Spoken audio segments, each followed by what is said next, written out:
If you love and Deepspace, you might want to keep an eye on this. There's a new game called Project Silent Whispers, and it's already getting attention for its cinematic romance, immersive interactions, and high-quality visuals. At first glance, it feels familiar, but once you look closer, it's doing a few things very differently. We're talking about a full city to explore, survival elements, and a story that mixes romance with danger in a much bigger way. So, let's break down what this game is, how it compares, and whether it might be your next favorite after Love and Deepspace. So first, what exactly is Project Silent Whispers? At its core, it is an otome game, but it's also trying to go way beyond that. Instead of a traditional visual novel, where you mostly read and choose dialogue options, this is being built as a cinematic, player-led romance experience. You're placed inside a modern city called the City of Fading Light, and instead of the world just being a backdrop, it's something you can actually explore. From what I can gather, you can walk around, go on dates, interact with characters, and experience the story in a much more immersive way. Now, story-wise, the game mixes romance with survival and mystery, where you're not just building relationships, but also trying to survive in a city that's connected to multiple worlds, with time loops and hidden truths you'll slowly uncover. And while that sounds pretty familiar, I am hoping that we'll get to see something with real stakes here, something a lot of us have been asking for. Another thing that really stands out is the visual quality. From lighting to character movement to small details like skin texture and expressions, everything is designed to feel more lifelike. Seeing the PV, I like how subtle details like sweat, pressure, and movement add tension to the scenes. And while that might sound small, it actually makes a big difference in how immersive everything feels. I just hope the story matches it. Right now, we know there are 3 main love interests, and each one leans into a very different kind of fantasy. You have Alaric, who's more intense and powerful, with fire abilities and a strong presence. His looks and vibes are pretty similar to Silas. I just hope he's not just another clone, but has a different depth and personality, so fingers crossed. Then there's Theron, who gives that dangerous bodyguard energy, with a werewolf twist. We definitely need a more dark-skinned love interest because he looks so cool and is already giving the game more personality.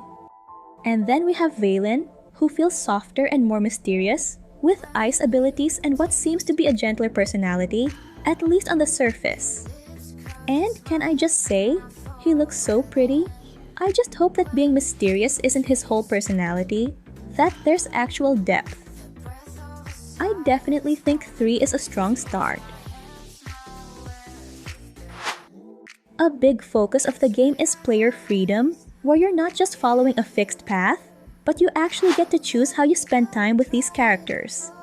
That could mean something simple like a quiet date, or something more cinematic like a private amusement park, a hot air balloon ride, or even just exploring the city together. Nothing has been confirmed yet, but that idea of leading your own dates instead of just selecting dialogue options is something that feels really fresh for the genre. For a long time, otome games have relied on still CGs and text to carry those moments. The PV has shown a first-person perspective, so instead of watching your character from the outside, you're experiencing moments directly, like you're the one in the scene. That includes everything from casual interactions, and hopefully, to more emotional, intimate moments. The goal seems to be making you feel like you're actually part of the relationship. That said, there are still a few things we are a little unsure about. For example, we don't fully know yet how big the exploration will be. Is it a fully open world, or more like smaller connected areas? There are also questions about customization, camera perspective options, and how the game will handle things long-term. But one of the biggest reasons this game is getting so much attention, and why I'm looking forward to it, is actually the team behind it. The world building is being developed with input from writers connected to films like Blade Runner.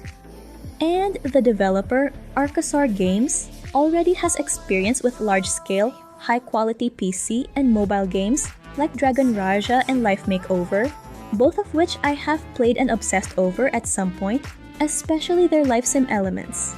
So I think they're not just experimenting, but actually serious about this.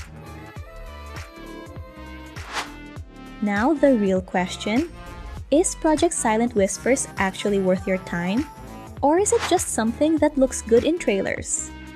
I think it really comes down to what you personally enjoy in games like these. If you love games where the focus is mostly on reading, choices, and collecting CGs, this might feel very different from what you're used to. Because here, the experience seems a lot more hands-on, where you're exploring, making decisions in real time, and balancing romance with survival and story progression. And for some, I think that's exactly what they've been waiting for. But if you're someone who prefers a more relaxed, story-first experience, there's a chance this could feel a little overwhelming at first. And from everything we've seen so far, this game might be a really good fit if you want something more immersive and interactive, enjoy a mix of romance and high-stakes storytelling, like the idea of exploring a world instead of just reading through it, or you've been hoping for an otome game that feels a bit more alive. It also feels especially appealing if you're coming from games where you already enjoy cinematic storytelling and character-driven moments. At the same time, it's completely okay to feel a little cautious. We still don't have a release date, there are still open questions about gameplay depth, pacing, and long-term systems. And with games like this, sometimes the biggest difference is how it actually feels once you're the one playing it. So, if you're unsure, pre-registering is a low-pressure way to stay updated without committing too much too early. And if you enjoy videos like this, breaking down new games, upcoming banners, and helping you decide what's actually worth your time, feel free to subscribe to the channel. I share these kinds of updates so you don't have to figure everything out alone, especially when a new game looks exciting, but also a little overwhelming. And honestly, this is why a lot of people are already comparing it to Love and Deepspace. Not because it's the same game, but because it's aiming for that same feeling of connection and immersion, just in a different way. Where Love and Deepspace gives you those focused, intimate moments with each character, Project Silent Whispers looks like it's trying to expand that into a bigger, more explorable world. So it's not really about choosing one over the other, it's more like, what kind of experience are you in the mood for? A more guided, emotional journey? Or something a little more open, where you discover those moments for yourself? Either way, it's honestly a really exciting time to be an otome player, and I'd love to hear what you think. Is this a game you're planning to try? Or are you still waiting to see more? And if you're already thinking about your next otome game, I've got a list of 30 upcoming titles for 2026 that are actually worth your time. Tap the video on your screen and I'll see you there.